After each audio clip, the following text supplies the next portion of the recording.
ખૂબ જ જાણીતા ઓર્થોપેડિક સર્જન ડૉક્ટર દેવાંગભાઈ માંડલિયા.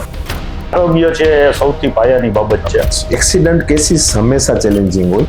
જેમ ડાયાબિટીસ, બીપીનું પ્રમાણ આપણી જીવન ધોરણની તકલીફોના લીધે વધતું જાય છે. પહેલા જે તકલીફો 50-60 વર્ષ પછી શરૂ થતી, સમયસર રોગને રોકી દેવો ને એ રોગ જે ડાયટ કંટ્રોલ હોવો જોઈએ લોકોમાં અને જે એક્સરસાઇઝની અવેરનેસ હોવી જોઈએ. તો પેલું ઓબેસિટીના ઓપરેશન્સનો ક્રેઝ પણ વધતો જાય છે. પણ જરૂરી થઈ ગયું છે.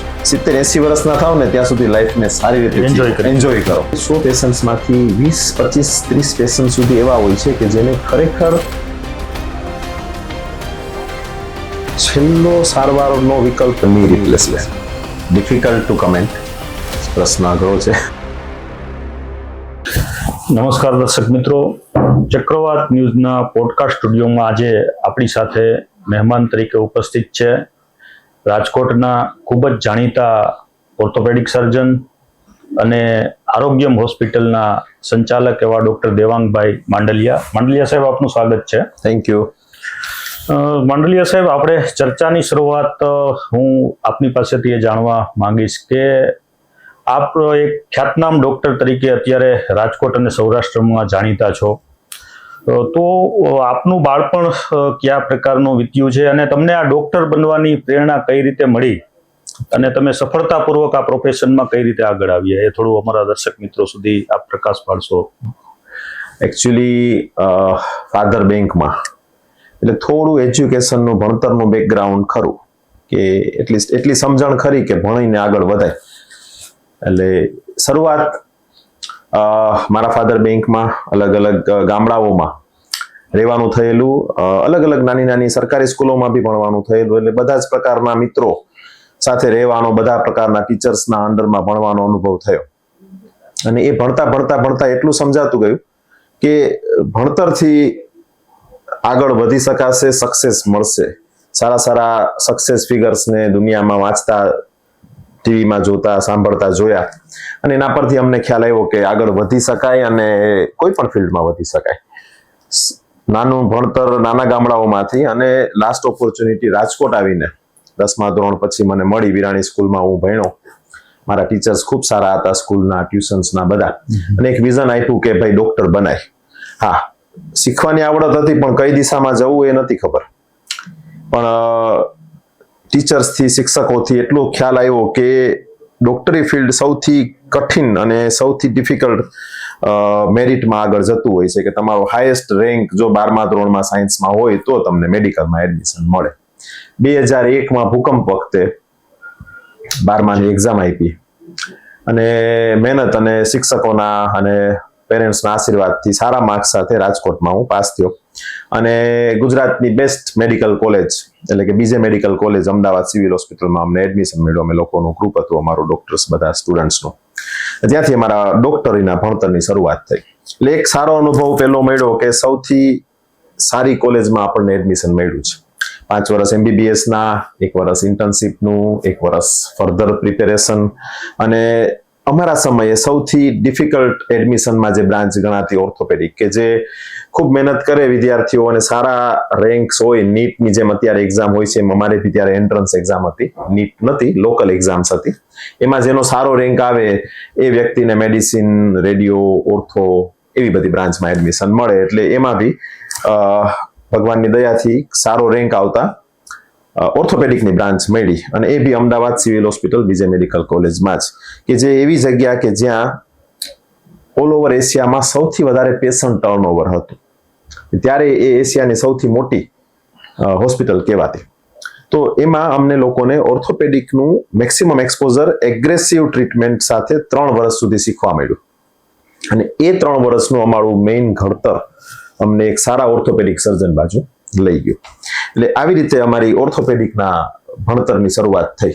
જી માંડલિયા સાહેબ, આપ ઓર્થોપેડિક આપણે બ્રાન્ચ પસંદ કરી. હા, તો ઓર્થોપેડિકમાં ડોક્ટરોની દ્રષ્ટિ એ વખતે તમારા માટે જેને તમે જોઈને ચાલતા હો, આદર્શ કહી શકાય, એવા કોણ ડોક્ટર હતો જેની પાસેથી આપને પ્રેરણા મળી લોકોની, દર્દીઓ માટે કામ કરવાની, અથવા તો એની પાસેથી શીખવાની તક મળી, એવા કોઈ આપ આપના અનુભવ Yes. શેર કરો તો. મારા teachers specifically doctor Prabhakar sir, જે ત્યારે સુપ્રિન્ટેન્ડન્ટ હતા સિવિલ હોસ્પિટલ અમદાવાદમાં, અને ખૂબ સારા સર્જન, મારા પીજી ટીચર ડોક્ટર થરાદરા સર, અને અમારા બધાના સિનિયર ટીચર કહી શકાય doctor Bhalodia sir, HP Bhalodia sir. આ અમારા 3 મેઇન રિસ્પેક્ટેડ ફિગર્સ હતા મારા માટે, કે જેમની પાસેથી મને હંમેશા શીખવાની ધગસ, પ્રેરણા, એ ઉપરાંત મારા બધા પ્રોફેસર્સ, આસિસ્ટન્ટ પ્રોફેસર્સ, એ લોકો પાસેથી મને એ બધાનું વર્ક જોઈએ, એ બધાનું સ્કિલ્સ જોઈએ, એ માટે લોકોના મનમાં એમની ચાહના જોઈ.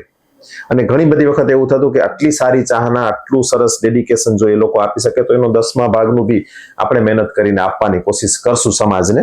અને એ પ્રેરણામાંથી ઓર્થોપેડિક બાજુ જવાની ઘણી બધી ઈચ્છા મને થઈ હતી. આપે ઓર્થોપેડિક બ્રાન્ચ પસંદ કરી અને ત્યારબાદ જે તમે કહી શકાય કે એમાં તમારું પીજી, તમારું જે સ્ટડી પૂરું થયો પછી તમારી ડોક્ટર તરીકેની કારકિર્દીની જર્ની કઈ રીતે શરૂ થઈ? Yes. ત્યાંથી શરૂ થઈને તમે આરોગ્યમ હોસ્પિટલ સુધી કઈ રીતે પહોંચ્યા? મારો છેલ્લો હોમટાઉન રાજકોટ હતો, વિરાણી સ્કૂલ. મારા ફાધર, મધર, પેરેન્ટ્સ, મારા સિસ્ટર બધા રાજકોટ. એટલે ભણીને રાજકોટ, લકીલી રાજકોટ સિવિલ હોસ્પિટલમાં જ સેવા કરવાનો એક મોકો મળ્યો. રાજકોટ સિવિલ હોસ્પિટલમાં આસિસ્ટન્ટ પ્રોફેસર તરીકે મેં 2011માં જોઈન કર્યું. અને રાજકોટનો માહોલ પહેલેથી જ મારા માટે જાણીતો હતો. મારા ખૂબ બધા મિત્રો, શુભચિંતકો બધા રાજકોટમાં, અને એ બધાનો બી આગ્રહ હતો કે દેવાંગ તું રાજકોટ રહે. અને સિવિલ હોસ્પિટલમાં રાજકોટમાં લગભગ મેં 3 વર્ષ જેવું સેવા આપી. ત્યારથી મને રિયલાઇઝ થયું કે રાજકોટ એક સરસ એવી જગ્યા છે કે જ્યાં મને પણ ગ્રો કરવા મળશે અને મારા મિત્રો, મારા વડીલો, મારા ગ્રુપને, રાજકોટને હું સેવાનો લાભ આપી શકીશ. તો એના પછી રાજકોટ સિવિલ, પછી રાજકોટમાં HJ દોશી હોસ્પિટલ, જે ટ્રસ્ટનું દવાખાનું છે, ત્યાં મેં 1 વર્ષ સેવા આપી. અને પછી એક મનમાં ઊંડે ઈચ્છા હતી જ કે મારી પોતાની એક હોસ્પિટલ હોય. તો 2014માં મેં મારા ઇન્ડિવિજ્યુઅલની એક આરોગ્યમ હોસ્પિટલ, નાનકડી બ્રાન્ચ અમે લોકોએ નાના રોડ પર ઓપન કરેલી. અને ખ્યાલ નહોતો કે આપણી સ્કિલ સારી છે, મહેનત સારી કરશું, લોકોને સારી સારવાર આપશું, એથિકલ પ્રેક્ટિસ કરશું, સાચું નિદાન અને સરળ સારવાર રિઝનેબલ પ્રાઇસમાં દર્દીને મળે તો દર્દી માટે સરળ રહે. એ આયોજનથી જે હોસ્પિટલ અમે શરૂ કરેલી, અને એ હોસ્પિટલને મારી ધારણા કરતાં પણ વધારે સારો પ્રતિસાદ મળ્યો. મારી એ હોસ્પિટલ મને 2 થી 3 વર્ષની અંદર જ નાની પડવા લાગી. એટલે એવરેજ 5 વર્ષના સમયગાળામાં જ અમે બીજી હોસ્પિટલનો પ્લાન સ્ટાર્ટ કરી દીધો. અને 2018થી એનું કન્સ્ટ્રક્શન ચાલુ કરી 2021માં અમે લોકોએ સેકન્ડ આરોગ્યમ હોસ્પિટલ બનાવી, જેમાં મારા ઉપરાંત મારી સાથે મેં મારા મિત્રોને પણ જોઈન કર્યા. અને પેલા અમે 3 ઓર્થોપેડિક, મારી સાથે ડોક્ટર વિવેક ખખર, ડોક્ટર વિજય સરદારા, અને ધીમે ધીમે એ હોસ્પિટલને પણ ખૂબ સારો પ્રતિસાદ મળતા અમે અમારા 4થા ઓર્થોપેડિક સર્જનને સાથે લીધા, ડોક્ટર કિશન હાલપરા. અને હાલ અમે 5 ઓર્થોપેડિક સર્જન સાથે 2 હોસ્પિટલ રન કરીએ છીએ, એક રાજકોટ અને એક જસદણ, આરોગ્યમ બ્રાન્ડ હેઠળ. અને જેમાં બધા જ લોકોના ખૂબ સારા પ્રતિસાદથી અમે લોકો ઓર્થોપેડિક ટ્રોમા તો ખરું જ, પણ ટ્રોમા ઉપરાંત જોઈન્ટ રિપ્લેસમેન્ટ, આર્થ્રોસ્કોપિક એટલે દૂરબીનના તાણિયાના ગોઠણ ખભાના ઓપરેશન્સ, હાથના અને પગના પંજાના કોમ્પ્લેક્સ સર્જરીઝ, પેલ્વિસ ફ્રેક્ચર કે જે ખરાબ થાપાના ઓપરેશન્સ કહેવાય, એ સ્પાઇન સર્જરીઝ કે જેમાં અમારી સાથે અમદાવાદના ડોક્ટર ડેનિસ પટેલ સર જોડાયેલા છે. અને એ ઉપરાંત પીડિયાટ્રિક ઓર્થોપેડિક, જનરલ સર્જરીના કેસીસ, પોલીટ્રોમા, હેડ ઇન્જરીઝ, આ બધું પણ અમે ધીમે ધીમે હેન્ડલ કરતા થયા. અને અમારો સર્જરીનો અને સર્વિસીસનો વ્યાપ અમે વધારતા ગયા. હાલ અમારી હોસ્પિટલ NABH એક્રેડિટેડ એટલે કે national board of hospital administration, એક એવી બોડી છે કે જે government body, semi government body કહી શકાય, કે જે એવી જ હોસ્પિટલને માન્યતા આપે કે જે અમુક ક્રાઇટેરિયાઝ ફુલફિલ કરી શકે ધારાધોરણો પ્રમાણે. એ હોસ્પિટલ તરીકે અમે છેલ્લા 4 વર્ષથી એફિલિએટેડ છીએ જી, અને સેવા આપી રહ્યા છીએ. જનરલી મંડલિયા સાહેબ, ઓર્થોપેડિક હોસ્પિટલ હોય એટલે ઇમરજન્સી સેવા પણ આપ બિલકુલ કરતા હોવ છો, અને ઇમરજન્સીમાં દર્દીઓ આવતા હોય છે. તો આપણી હોસ્પિટલમાં એવી કઈ ફેસિલિટીઝ છે કે ગમે તેવી ઇમરજન્સી કે અકસ્માત કે રોડ એક્સિડન્ટનું પ્રમાણ હમણાં ખૂબ વધી રહ્યું છે રાજકોટમાં અને આપણા સમગ્ર સૌરાષ્ટ્રમાં. તો આપણી હોસ્પિટલમાં આ પ્રકારના દર્દીઓ આવતા હોય એને કઈ રીતે આપણે ટ્રીટ કરતા હોઈએ છીએ? એક્સિડન્ટ કેસીસ હંમેશા ચેલેન્જિંગ હોય, કેટલી ઈજા થયેલી છે, કેટલી છુપાયેલી છે, કેટલી પકડવી, એ હંમેશા ટ્રિકી હોય કે મહત્વનું હોય છે. અને એના માટે પ્રોપર એક્ઝામિનેશન કે પ્રોપર તપાસ તો ખરી જ, પણ એની સાથે સાથે proper investigations, X-ray, CT scan, MRI, blood report, sonography, આ બધું તાબડતોડ મળવું બહુ જરૂરી હોય. એટલે જે અમારી નવી આરોગ્યમ હોસ્પિટલ છે એ એક મલ્ટી સ્પેશિયાલિટી બિલ્ડિંગમાં રહેલી હોસ્પિટલ છે કે જેમાં અમારી પાસે ઇન હાઉસ ઓપરેશન થિયેટર ઉપરાંત CT scan, MRI, X-ray, sonography, blood investigation, ICU, જી, કે જેથી કરીને કોઈ હેડ ઇન્જરી વાળું દર્દી આવે છે કે ખરાબ ફ્રેક્ચર વાળું કે લોહીની નળી કપાયેલું દર્દી આવે છે ને જેના માટે ગોલ્ડન અવર્સ એટલે કે શરૂઆતના પહેલા 6 કલાક ખૂબ જ મહત્વના હોય છે. એ સમય આપણો બગડે નહીં. એ સમયની અંદર જ એની નિદાન એનું પૂરું કરીને એની યોગ્ય સારવાર જો આપણે શરૂ કરી શકીએ તો એનો હાથ કે પગ કાપતો બચાવી શકીએ. એટલે આ બધી જે સઘન સારવાર હોય છે કે જેમાં ઘણી વખત જુનાગઢ, વેરાવળ, કોડીનાર, ઉના, આ બાજુ અમરેલી સાઈડ થી કે આ બાજુ જામનગર સાઈડ થી કોઈ વાસ્ક્યુલર સર્જન નથી મળતા હોતા અને ખરાબ લોહીની નળીની ઈજા સાથેના ફ્રેક્ચર્સની સારવાર જે ત્યાં નથી થઈ શકતી હોતી અને દર્દીના હાથ પગને કાપવા પડતા હોય છે કારણ કે યોગ્ય સમયે સારવાર ન મળે. તો એ સારવાર આપણી હોસ્પિટલમાં સમયસર મળી જતા દર્દીના હાથ પગને બચાવી શકાય છે. જે કી ફેક્ટર છે દર્દીની સઘન સારવાર માટેનું જે આપણે પ્રોવાઈડ કરી શકીએ એવી સિચ્યુએશનમાં છે. સાહેબજી, અત્યારે ઓર્થોપેડિક બ્રાન્ચમાં ખાસ આપણે ચર્ચા કરીએ તો કયા પ્રકારના દર્દીઓનું પ્રમાણ વધારે હોય છે? સૌરાષ્ટ્રમાં જેને આપણે અમુક લાઇફસ્ટાઇલ ડિઝીઝ પણ કહી શકીએ, એ પ્રકારના દર્દીઓ ક્યાં વધારે આવે છે અને એને એ અટકાવી શકાય એના માટે શું સાવચેતી રાખવી જોઈએ? ડેફિનેટલી સારી વાત એ જ છે કે હું હંમેશા મારા બધા દર્દીઓને સમજાવતો હોઉં છું કે સમયસર રોગને રોકી દેવો ને એ રોગની સારવાર કરતા ઘણું મહત્વનું છે, જે આપણે prevention is better than cure કહીએ. ફ્રેક્ચર કેસીસમાં તો ડેફિનેટલી આપણો રાજકોટનો થોડું ટ્રાફિક સેન્સ ખરાબ, એટલે હંમેશા મારી બધા જ લોકોને અપીલ હોય છે કે આપણે સારી રીતે ટ્રાફિક સેન્સને ફોલો કરીએ તો જે અનનેસેસરી એક્સિડન્ટ્સ અને અનનેસેસરી જે ન રોકી શકાય એવી જેટલી પણ ઈજાઓ છે એને આપણે રોકીએ. ફાઇનાન્શિયલ ઇસ્યુઝ કે જે દર્દીને માથે લોડ આવે છે, પૈસા ખર્ચવા પડે છે, એ પણ ઘટે. એક્સિડન્ટ્સને નિયમોનું પાલન કરીને આપણે રોકીએ અને પ્રિવેન્ટ કરીએ તો જેથી કરીને ઓછામાં ઓછા એક્સિડન્ટ થાય, ઓછામાં ઓછી ઈજાઓ થાય અને દર્દીઓને ફ્રેક્ચર માટે સારવાર કરવા ના આવવું પડે. આ એક અમારી પહેલી હંમેશા દરેક જગ્યાએ દરેક હોસ્પિટલ્સમાં કે દરેક જનરલ પબ્લિકને અવેરનેસ માટે રિક્વેસ્ટ હોય છે. બીજું જે તમે કહો છો લાઇફસ્ટાઇલ ડિઝીઝીસ એટલે કે જીવન ધોરણ આપણું જે બગડ્યું છે એના લીધે જે તમારા રોગો ડેવલપ થયા છે ને એ આપણી સોસાયટીમાં ખૂબ જ વધતા જાય છે. જેમ ડાયાબિટીસ, બીપીનું પ્રમાણ આપણી જીવન ધોરણની તકલીફોના લીધે વધતું જાય છે, ખાવા પીવાના ફેરફારના લીધે, યોગ્ય કસરતો નથી થતી, સ્ટ્રેસ લેવલ વધે છે, તો એ બધું વધે છે. એવી જ રીતે મેદસ્વીતા, ઓબેસિટી, અનનેસેસરી ડાયટ, અહીંયા ખાઈ લેવું, પેલું ખાઈ લેવું, એના લીધે થતા ઓબેસિટીના પ્રોબ્લેમ એ પણ બહુ બધા ઓર્થોપેડિક પ્રોબ્લેમ્સને નોતરી લાવે છે. મેઇનલી મારી પાસે દર્દીઓ આવે એમાં ગોઠણના દુખાવાના અને કમરના દુખાવાના, આ બે દર્દીઓ બહુ કોમનલી વધતા જાય છે. નાની નાની ઉંમરે 30 વર્ષે 35 વર્ષે દર્દીની ઓબેસિટી હોય, દર્દીનું વજન 100 કિલો, 112 કિલો, 115 કિલો જેટલું વજન હોય, મેલ ફિમેલ, અને લાઇફસ્ટાઇલ એની ડિસ્ટર્બડ હોય, ખાવા પીવાનો કંટ્રોલ ના હોય, નાની ઉંમરે ડાયાબિટીસ આવી ગયું હોય, બીપી આવી ગયું હોય અને 40 વર્ષે ગોઠણ ઘસારો લઈને મારી પાસે આવતા હોય છે. જી, એટલે આ જે બધા પ્રોબ્લેમ્સ છે કમરના દુખાવાના, ગોઠણના દુખાવાના, જેને આપણે આપણી લાઇફસ્ટાઇલને મોડિફાઈ કરીને ખાવા પીવાના ફેરફાર અને કસરતોને ઉમેરીને ઘણી બધી હદે, ઘણા અંશે આપણે એને રોકી શકીએ છીએ અને એનું ભારણ તમારા ઘર પર ઘટાડી શકીએ છીએ, કારણ કે એ ભારણ તમને ખુદને પણ નબળા પાડશે અને ફાઇનાન્શિયલી તમારા ફેમિલીને પણ કાલ સવારે નબળું પાડશે. ડોક્ટર સાહેબ, એક મારા અન્ય મિત્ર છે ડોક્ટર, એણે મને એક એવી વાત કીધેલી કે પેલા જે તકલીફો 50-60 વર્ષ પછી શરૂ થતી એ અત્યારે ઘણી વખત 30 વર્ષ પછી કે 35 વર્ષ પછી શરૂ થઈ જાય છે. બિલકુલ.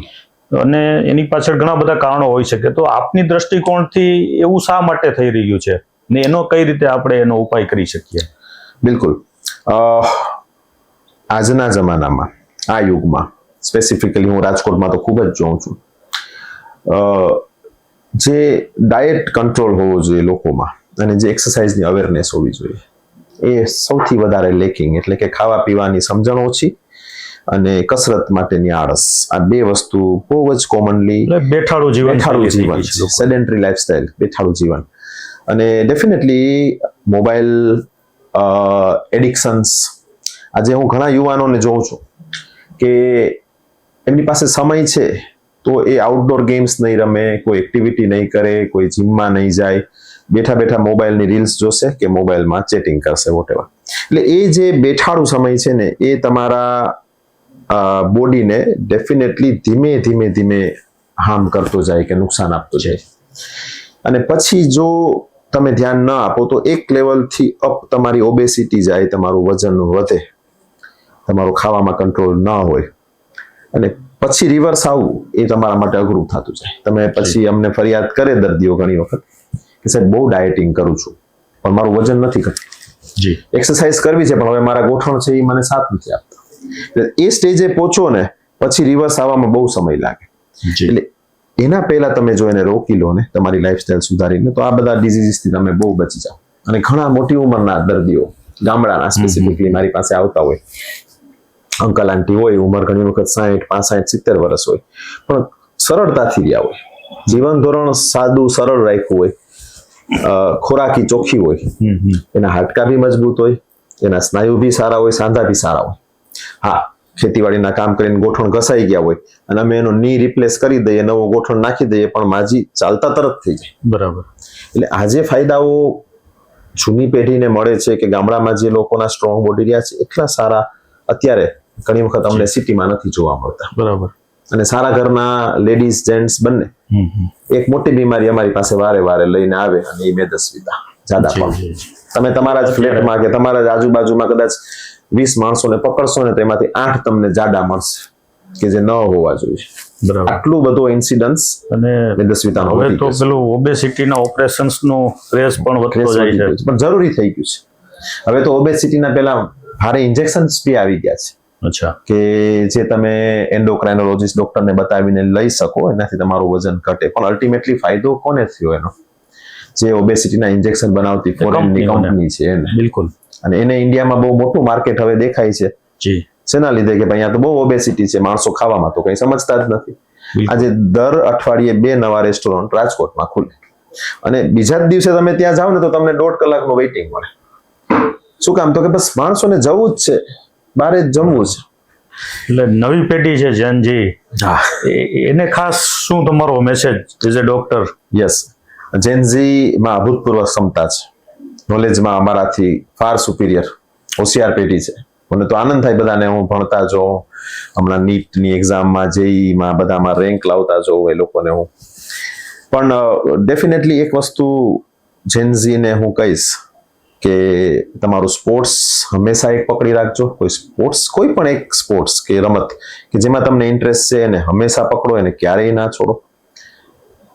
તમારામાં વધારે સમજણ છે અમારા બધા કરતા પણ, તો જમવામાં, ડાયટમાં થોડુંક સ્પેસિફિક અન્ડરસ્ટેન્ડિંગ લાવો. તમે જે ઇન્ટરનેટનો યુઝ કરો છો એને તમે પોઝિટિવલી સારું ડાયટ, હેલ્ધી ડાયટ બાજુ ડાયવર્ટ કરીને એનો હેલ્પ લઈ અને સારું જમવાનું ચાલુ કરો. બર્ગર્સ ને જંક ફૂડ્સ ને અનહેલ્ધી ડાયટ્સ આ લઈ અને પછી 35-40 વર્ષે હેરાન થવાનું શરૂ થઈ જાય. એના બદલે સરસ રીતે તમારી ડાયટ થકી તમારા બોડીને હેલ્ધી રાખો, સરસ પૈસા કમાવો અને સરસ રીતે 70-80 વર્ષના થાવ ને ત્યાં સુધી લાઈફને સારી રીતે એન્જોય કરો. ટ્રેકિંગ કરો, હિમાલયમાં જાઓ, બાઇકિંગ કરો, બધું કરો. બધું શોખ કરે રાખે છે બધા અને કરવું જ જોઈએ, પણ એ ત્યારે જ કરી શકાશે જો તમે સારી હેલ્થ જાળવી શકશો. બિલકુલ બિલકુલ. પેલું સુખ તે જાતે નરિયા. શરીર માધ્યમ ખલું ધર્મ સાધનમ. દરેક બાબતોની અંદર આરોગ્ય છે એ સૌથી પાયાની બાબત છે. અને તમે તો હોસ્પિટલનું નામ પણ આરોગ્યમાં જ રાખેલું છે.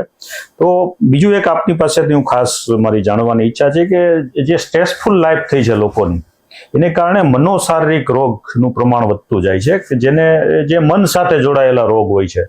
તો એ કેવા આ પ્રકારના પેશન્ટ્સ તમારી પાસે આવતા હોય છે અને એને એની સારવાર માટે શું થઈ શકે અથવા બહુ સારો પ્રશ્ન, એના માટે શું કરી શકે? સર તમે કહી રહ્યો ખૂબ સારો પ્રશ્ન છે, કારણ કે અમે ઓર્થોપેડિક ઓપીડી ઘણી વખત રોજના 100-150 પેશન્ટ સુધી અમે જોતા હોઈએ.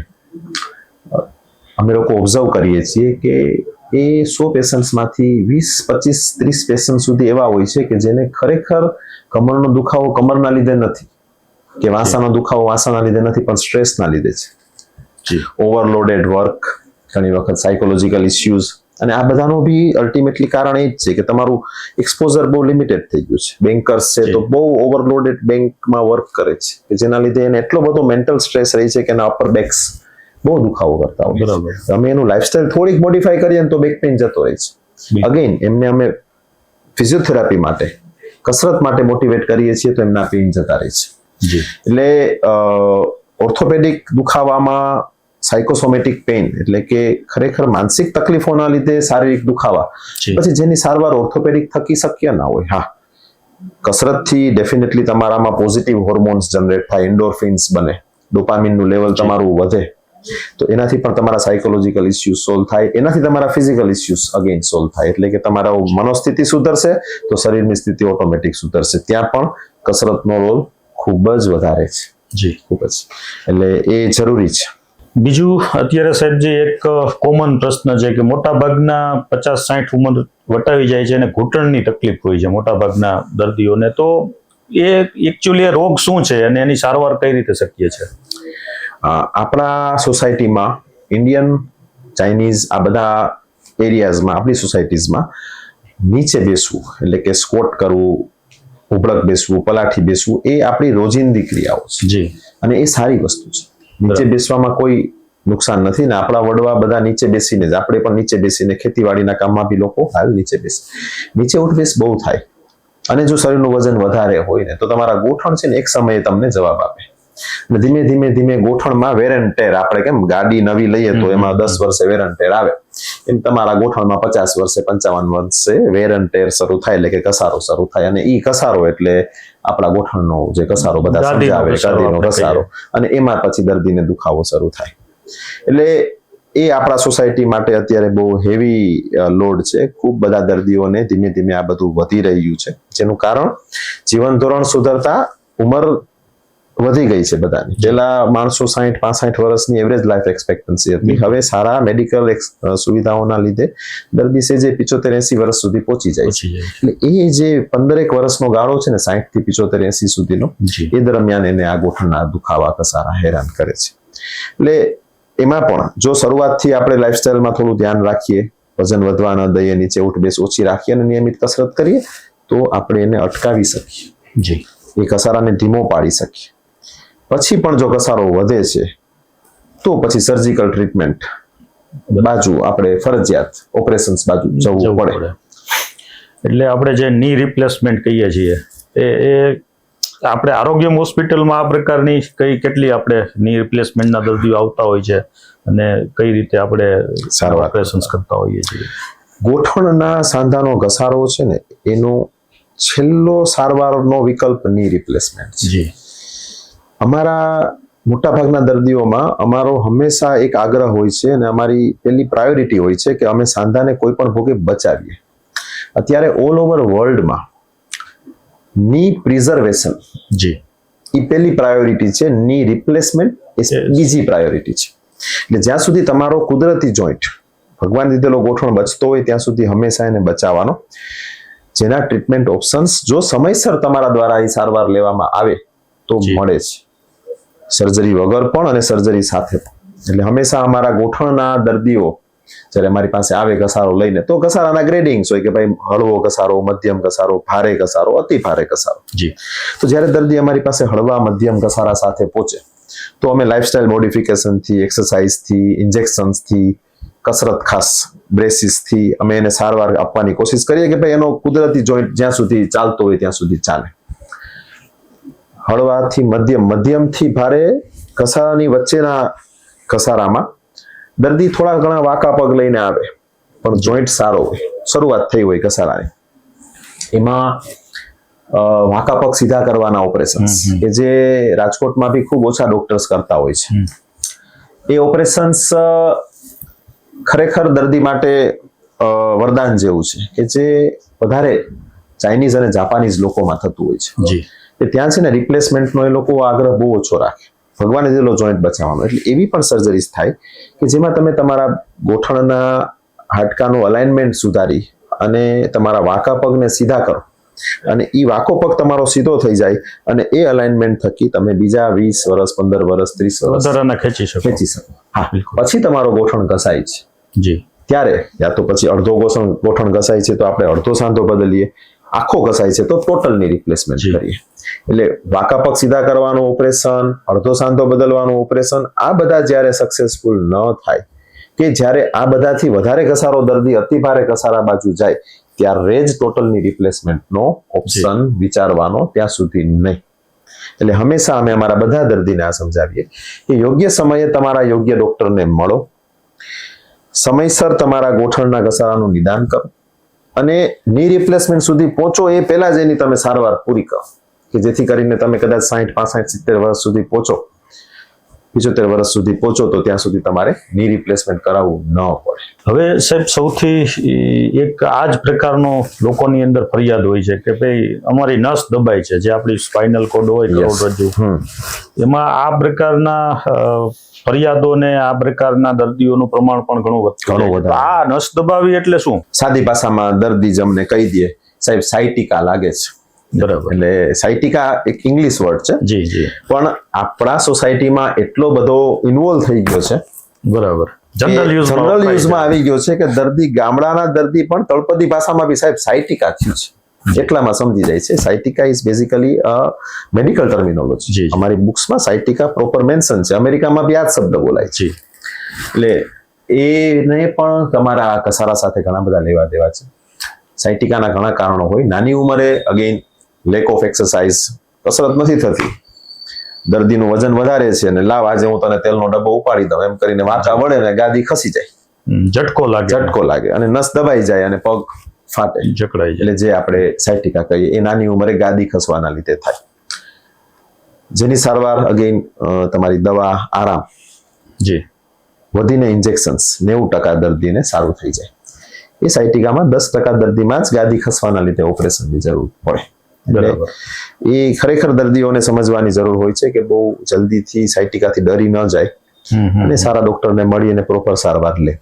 મોટી ઉંમરે નસ દબાવી છે અમારી પાસે ગામડાના દર્દીઓ, ખાસ જે હાર્ડવર્કિંગ લેબર્સ છે, ઉંમરના લીધે અને હાર્ડવર્કના લીધે કમરનો પણ એટલો બધો એમણે ઉપયોગ કરી લીધો હોય કે કમરના મણકા ઘસાય. મણકા ઘસાય એટલે મણકાનું બેલેન્સ ડિસ્ટર્બ થાય, અને બેલેન્સ ડિસ્ટર્બ થાય એટલે બેલેન્સના લીધે અંદરથી નસ દબાય, અને એના લીધે ઘણી વખત એક પગ કે ઘણી વખત બંને પગ ફાટે, જેને ઘસારાને લીધે આવતો સાયટિકા કહી શકાય. બરાબર. એમનો પણ ઉપાય ડેફિનેટલી સમયસર નિદાન થાય તો કસરત, કમરનો પટ્ટો, કમરના ઇન્જેક્શન્સ, એના થકી સારા થઈ શકે દર્દી. એક લેવલ એડવાન્સ, વધારે ઘસારો, અતિ ભારે ઘસારો, અતિશય નસનું દબાણ, ત્યારે પછી ના છૂટકે મણકાના ઓપરેશન એટલે કે સ્પાઇન સર્જરી બાજુ જવું પડતું હોય છે. દર્દીમાં જૂના જમાનામાં સ્પાઇન સર્જરીઝ માટે ખૂબ હાવ હતો કે ડર હતો કે ભાઈ મણકાનું ઓપરેશન તો ના જ કરાય, એવો એક સામાન્ય ખ્યાલ છે જ. અને એનું એક જ રીઝન છે કે પહેલાના જમાનામાં એટલી સારી સુવિધાઓ નથી. જી. સ્ક્રૂ ફિક્સેશનની, નસ છૂટી કરવાની. હવેનું એડવાન્સ સ્પાઇન ટ્રીટમેન્ટ જે છે ને એ મેચ્યોર સાયન્સ છે, એટલે કે એક એસ્ટાબ્લિશ થઈ ગયેલી ટ્રીટમેન્ટ છે બધી, કે જેમાં ખરેખર તમને ખૂબ સારું પરિણામ મળતું હોય છે. એટલે અમે અમારા એ પણ બધા દર્દીઓને સમજાવીએ કે આજે તમારાથી પાણીનો ગ્લાસ ભરવા માટે ઊભું નથી થવાતું. 2 મિનિટ તમારે ચા બનાવી છે પોતાની, તમે બનાવી નથી શકતા અને તમારા બંને પગ ફાટવા માંડે છે. એ સાયટિકામાં તમે ડરો નહીં, તમારા ડોક્ટરને મળી સારા સ્પાઇન સર્જન પાસે સ્પાઇનની સર્જરી કરાવો, તમને ખૂબ સારું પરિણામ મળશે. તમે એટલીસ્ટ કોઈ પર ડિપેન્ડન્ટ નહીં રહો, તમારા પૂરતું હાલતા ચાલતા હરતા ફરતા થઈ જશો, અને જો સારી મહેનત કરશો તો ખૂબ બધું ચાલી શકશો. એટલે સ્પાઇનમાં પણ હવે ખૂબ સારી detail treatment, advance treatment available થઈ ગઈ છે. આપણી હોસ્પિટલમાં બી આપણે બધી સારી ટ્રીટમેન્ટ્સ કરીએ છીએ અને દર્દીઓ ખૂબ સરસ રીતે રાજી થઈને જતા હોય છે. પણ આજે સમજણ આપીને આજે ડર ભગાવો ને એ આપણી સોસાયટીમાં ખૂબ અત્યારે જરૂરી છે. જી જી. મંડલીય સાહેબ, એક કોમન આવો જ એક શબ્દ છે લોકોમાં, સંધિવાનો. બિલકુલ. તો આ સંધિવા એ કયા પ્રકારનો રોગ છે અને એની સારવાર શું છે, એ પણ જો આપ અમારા દર્શક મિત્રોને પ્રકાશ પાડશો તો એના માટે ખૂબ ઉપયોગી માહિતી છે. જી, સંધિવા એક છે ને હઠ રોગ છે, રાજ રોગ જેવો કહી શકાય, એવો થોડો વાયડો રોગ છે. કોને થશે, ક્યારે થશે, કેટલા પ્રમાણમાં થશે એ કેવું હંમેશા અઘરું હોય છે. જનરલી લેડીઝમાં અને પ્રેગ્નન્સી પછી 30-35 યર્સ પછી અને હમણાંથી છેલ્લા 10-12 વર્ષથી જે આ ચિકનગુનિયાનો વાયરસ આવ્યો છે પછીથી પોસ્ટ વાયરલ દર્દીને બધા સાંધાના દુખાવા શરૂ થાય. મોટાભાગે દર્દીની ફરિયાદો એવી હોય કે સાહેબ સવારે ઉઠું ને એટલે મારા હાથ પગ ચકડાઈ જાય છે, મારાથી અડધી કલાક તો આમ માંડ ચલાય, પછી થોડું ઘણું ધીમે ધીમે મારા સાંધા ફ્રી થતા હોય છે. ઘણી વખત ચિકનગુનિયા વાળો વા ટેમ્પરરી હોય, 6 મહિના, વર્ષ, 2 વર્ષમાં મટી જતો હોય, પણ જ્યારે સંધિવા દર્દીને થાય છે ત્યારે નાની ઉંમરે દર્દીના સાંધા વેલા ડેમેજ થવા માંડે છે. એકચ્યુઅલી આ કોઈ વાયરલ કે ઇન્ફેક્શન કે એવું નથી, પણ એક જાતની આપણા જ શરીરની અંદરની ખામી છે કે જેમાં આપણા જ સૈનિકો, આપણા જ રોગ પ્રતિકારક શક્તિના જે સૈનિકો છે એ આપણા સાંધાને દુશ્મન સમજીને એના પર હુમલો કરી દેશે. એટલે કે ઓટો ઇમ્યુન ડિઝીઝ, એટલે આપણી જ ઇમ્યુનિટી આપણી અગેન્સ્ટ કામ કરવા માંડે. એટલે આને ઓટો ઇમ્યુન રોગ કહેવાય, કે આપણી જ રોગ પ્રતિકારક શક્તિ આપણને નડે, એના લીધે તમારા સાંધા છે એ ડેમેજ થવા માંડે. તો આપણી જ રોગ પ્રતિકારક શક્તિને દબાવવી પડે અને એના માટેની સારવાર આપણે શરૂ કરવી પડે. એટલે ઘણી વખત એવું થતું હોય છે કે સંધિવાના દર્દી, જેમ ડાયાબિટીસના દર્દી, બીપીના દર્દીને આપણે રોજ એક ગોળી લઈને સુગર કંટ્રોલ કરવો પડે, બીપી કંટ્રોલ કરવું જ પડે, ન લ્યો તો બીજા દિવસે બીપી વધી જાય, સુગર વધી જાય. સંધિવામાં પણ એ જ રીતે તમારે લાંબા સમય સુધી વાની દવા ચાલુ રાખવી, અને પછી તમે જો એ ન ચાલુ રાખો તો તમારા સાંધા વેલા ઘસાય. અમે 40 વર્ષના દર્દીના ગોઠણ બદલાવેલા છે સંધિવાના લીધે. એ બહુ ખરાબ વસ્તુ છે, કારણ કે એ 40 વર્ષનો સાંધો જ્યારે દર્દી છે એ 55-60 વર્ષનું થશે ત્યારે ફરી ઢીલો થઈ જશે. બરાબર. તો સંધિવાના દર્દી અમારી પાસે આવે ત્યારે આ ફાઇલના થપ્પા લઈને આવે, એક ડોક્ટરની ફાઇલ, બીજા ડોક્ટરની ફાઇલ, ત્રીજા ડોક્ટરની ફાઇલ, કારણ કે સારું નથી થવાનું. પણ ડોક્ટર બદલવાથી અને વચ્ચે વચ્ચે ટ્રીટમેન્ટ અધૂરી મૂકી દેવાથી નુકસાન વધારે થાય છે. અમે હંમેશા સમજાવીએ, હવે તો વાના ડોક્ટરો, પહેલા તો રાજકોટમાં કોઈ નતા, ધીમે ધીમે 1 ડોક્ટર આવ્યા, 2 આવ્યા, હવે તમને 10 થી 12 ડોક્ટર્સના ઓપ્શન છે. તો તમે સારા વાના ડોક્ટરને મળી અને ટ્રીટમેન્ટ એની ચાલુ રાખો, જેથી કરીને ભવિષ્યમાં સાંધા બદલવાના ઓપરેશન સુધી તમારે જવું ન પડે. ડોક્ટર સાહેબ, અત્યારે મેડિકલ જગતની અંદર ઇથિકલ પ્રેક્ટિસ કરનારા ડોક્ટરો તો ઘણા બધા છે જ, પણ સાથે સાથે લોકોની અંદર મેડિકલ પ્રેક્ટિશનર પ્રત્યે એક પ્રકારનો સંદેહ પણ ઉત્પન્ન થયો છે. આવો એક માહોલ છે, જનરલ પબ્લિકની હું વાત કરી રહ્યો છું, અને આ ચર્ચાઓની અંદર પણ ઘણી વખત પડઘાતો હોય છે. અમારી પાસે પણ ઘણી વખત ઘણા મિત્રો આવતા હોય છે, ત્યારે આ જે મેડિકલ ફિલ્ડમાં જે કંઈ અત્યારે પ્લસ માઇનસ છે એની ચર્ચાઓ થતી હોય છે. તો આ બાબતે આપના વિચારો શું છે? ખરેખર શું આવું કંઈ હોય છે કે આ લોકોનું એક પરસેપ્શન છે? ડિફિકલ્ટ ટુ કમેન્ટ, પ્રશ્ન અઘરો છે. એકચ્યુઅલી કોર્પોરેટ્સ, એક જમાનો હતો, એક સમય હતો, સુવિધાઓ ઓછી હતી પણ એક ભરોસો વધારે હતો. હવે સુવિધાઓ વધી ગઈ છે પણ ડોક્ટર પેશન્ટ રિલેશનશિપમાં છે ને એક ડિસ્ટન્સ આવી ગયું છે, એક ભરોસો ઘણો બધો ઘટી ગયો છે. આજે આપણે જ્યારે નાના હતા અને આપણે આપણા ગામના ડોક્ટર પાસે જતા તો ડોક્ટરને એક ભગવાનની જેમ જ પૂછતા. બિલકુલ. અને એક આંધળો વિશ્વાસ, લોકો માટે ડોક્ટર એ ભગવાનનું બીજું સ્વરૂપ જ હતું. અને સામે ડોક્ટર પણ એવા જ હતા કે આપણને ખબર જ છે કે ભાઈ મહેતા સાહેબ પાસે જાશું તો એની ફીસ હશે 10 રૂપિયા હશે, અને વધીને બહુ કઈ હશે તો 20 રૂપિયા સુધી પહોંચશે. એટલે કોઈને છેતરાવાનો ડર નતો. હા, આ જમાનો ડેફિનેટલી પ્રોફેશનલ તો થયો જ. ડોક્ટરોની સાથે સાથે મેનેજમેન્ટ એમાં ભળ્યું છે, કોર્પોરેટ એડ થયા છે, માર્કેટિંગ એડ થયું છે. પબ્લિકને સારામાં સારી સર્વિસ જોઈએ છે, ડિમાન્ડ્સ પણ વધી છે કે ભાઈ મારા રૂમનું એસી નથી ચાલતું, કે મારા રૂમનું ફ્લશ નથી ચાલતું. દરેક લેવલે ડિમાન્ડ્સ વધી છે, જે ડોક્ટરો પોતાની જાતે એકલા કોપ અપ ન કરી શકે. એટલે એમને સાથે સાથે માર્કેટિંગનો સપોર્ટ લેવો પડ્યો, મેનેજમેન્ટનો સપોર્ટ લેવો પડ્યો. એટલે કોર્પોરેટ વર્લ્ડ આવ્યું કે જેમાં હોસ્પિટલ્સ હોય કે જેમાં ડોક્ટર પોતાનું ડોક્ટરી વર્ક જ કરતા હોય, આગળ પાછળનું management, staff management, publicity management, resources management, આ બધું ડોક્ટર સિવાયના સ્ટાફ મેનેજમેન્ટના માણસો કરતા હોય, ત્યારે પ્રોફેશનલિઝમ ઉમેરાઈ જાય. એટલે હાલ આજના જમાનામાં તમે કોઈ નાનકડી હોસ્પિટલ બનાવો છો કે જે ડોક્ટર પોતે જ ચલાવે છે, પોતે જ બધું મેનેજ કરે છે, તો ત્યાં દર્દી પણ જલ્દી નથી જતો. જી. કારણ કે દર્દીને પણ વિશ્વાસ નથી કે આમાં ક્યાં ફેસિલિટી છે, આની પાસે થોડા આપણે સારા થશું. અને સામે ડોક્ટર્સ બી સારું કરવા ઈચ્છે છે, પણ એ બધું મેનેજ એટલી ઇઝીલી એકલા હાથે નહીં કરી ખર્ચાળ છે શકે. આખી હા, સિસ્ટમ. એટલે આજે તમે નાની હોસ્પિટલ બનાવો છે જે તમારા થકી ખાલી ડોક્ટર મેનેજ કરે એવી, તો બી 1.5 કરોડ 2 કરોડ સુધીમાં બને, અને એમાં દર્દીને સંતોષ નથી થતો. એટલે દર્દીની ડિમાન્ડના લીધે અને ડોક્ટર પોતે એકલા મેનેજ નથી કરી શકતા, એના લીધે એક કોર્પોરેટ વર્લ્ડ ઊભું થયું છે. એટલે આજે એક નાની હોસ્પિટલ હશે તો બી એક મેનેજમેન્ટ ટીમ હશે, કોર્પોરેટ હોસ્પિટલ હશે તો મોટી મેનેજમેન્ટ ટીમ હશે. ત્યાં ડોક્ટર સિવાયના મગજ કામ કરતા હશે, તમારી સારવારમાં પણ અને તમારા ફાઇનાન્સમાં પણ, કે ભાઈ આના કેટલા પૈસા થાય, આપણે આટલી સર્વિસ આપીએ છીએ તો આપણે આટલા પૈસા લેવા પડશે. એટલે એના થકી ટ્રીટમેન્ટ જે છે એ મોંઘી થઈ છે. જી. ટ્રીટમેન્ટ વધારે મોંઘી થઈ એટલે દર્દીનો વધારે વિશ્વાસ જાય કે આ કંઈક છેતરપિંડી ચાલતી હશે. એટલે એ જે વિશિયસ સાયકલ છે, એ જે ચક્ર છે ને, એ એનું ઓટોમેટિક ચાલતું રહે. અને એના લીધે ડોક્ટર પેશન્ટ રિલેશનશિપ હવે જૂના જમાના જેવી નથી રહી. જી. એક પ્રોફેશનલ રિલેશનશિપ રહી છે કે આજે ડોક્ટર પાસે પેશન્ટ સર્વિસ લેવા આવે છે, સર્વિસ થી દર્દી સેટિસ્ફાઈ નથી થતું તો કાલ સવારે દર્દી કોર્ટમાં પણ જાય છે. જી, બિલકુલ. એટલે એ જે ડિસ્ટન્સ વધ્યું છે એનો ગેરફાયદો દર્દી અને ડોક્ટર બંનેને થયો છે, જી. અને એનો ફાયદો કોર્પોરેટ્સને થયો છે. બિલકુલ. એટલે મેડિકલ નેગ્લિજન્સીની બાબતોને લઈને હવે કેસ કરવાનું પ્રમાણ પણ ઘણું બધું દિવસે વધી રહ્યું છે, જે પહેલા નહીવત હતું. એટલે હવે ડોક્ટર પણ સચેત થઈ ગયા જી. કે ભાઈ અમુક લેવલથી વધારે ભાવનાત્મક ટ્રીટમેન્ટ ન આપવી, જી. ઇમોશનલી દર્દી સાથે એટેચ થઈને ટ્રીટમેન્ટ ન આપવી, પણ સાયન્ટિફિકલી જે લખેલું છે એટલી જ સારવાર કરવી. બિલકુલ. એમાં દર્દીને પણ નુકસાન છે. આ ફોરેનની જે સિસ્ટમ છે ને, જે એ આપણે ધીમે એ આપણે ત્યાં ધીમે આવી ધીમે રહી આવતી જાય છે. એટલે કે જે હ્યુમન ટચ જે છે ને, મુખ્ય એ વાત ઓછો એ છે થતો કે જાય છે. ડોક્ટર અને દર્દીનું જે રિલેશન છે, એ જે સીધું જોડાણ હતું, એમાં વચ્ચે વચ્ચે નવા આયામો એડ થયા ને એને કારણે આ બધા પ્રશ્નો શરૂ થયા છે. અવિશ્વાસ વધ્યો અને દર્દી પણ છેતરાય, કારણ કે કોર્પોરેટ અને ડોક્ટર્સમાં ક્યાંક કનિંગનેસ એ સાઈડ થી પણ આવતી જી, હોય. બિલકુલ. એ તો આખા સમાજ અત્યારે હા. પૈસા તરફ ખેંચાઈ રહ્યો Yes. છે.